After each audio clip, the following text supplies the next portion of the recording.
வணக்கம். என்னோட பேர் கஜோல். நான் திருச்சியில் இருக்கேன்.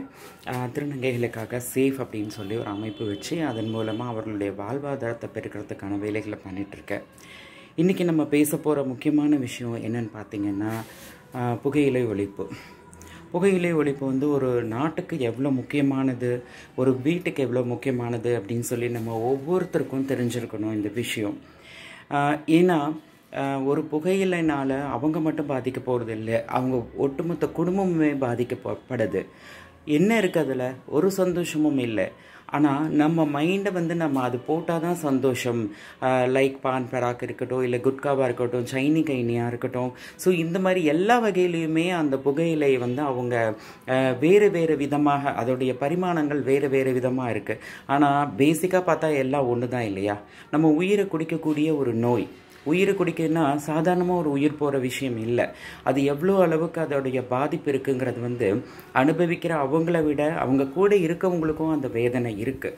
ஒரு புற்றுநோய் பாதிக்கப்படுறவங்க எவ்வளோ வேதனைப்படுறாங்களோ அதை அவங்க கூட இருந்து பார்த்துக்கிறவங்களோட வேதனை அதை விட ஜாஸ்தி.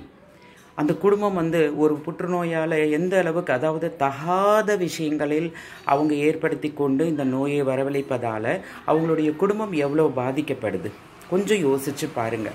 இது மட்டும் இல்லை, மருத்துவர்கள் எவ்வளவோ அறுவை சிகிச்சை பண்ணுறாங்க.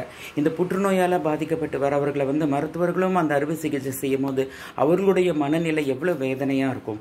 இந்த மாதிரி விஷயங்களெல்லாம் இவங்க எடுக்கிறாங்களே, அவங்க மனைவியாகட்டும், இல்லை அண்ணன்களோ தங்கைகளோ இல்லை பெண்களோ யாராக இருந்தாலுமே அந்த வேதனையை அவங்க அனுபவிக்கக்கூடிய அந்த விஷயம் ரொம்பவுமே கொடுமை இல்லையா?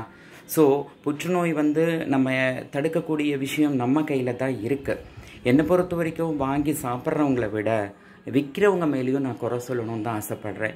இந்த காணொலியை பார்க்கக்கூடிய ஒவ்வொருவரும் கடைக்காரர்கள்ட்ட போய் நீங்கள் பேசுங்க. நம்மளை திருத்துறமோ இல்லையோ, கடைக்காரர்களை நீங்கள் இதை விற்காதீங்க. உங்களுக்கும் ஒரு குடும்பம் இருக்குது. உங்கள் குடும்பத்திலும் இதன் மூலிமா பாதிக்கப்படுறவர்கள் எந்த அளவுக்கு பாதிக்கப்படுவாங்கங்கிறது தெரியுமா?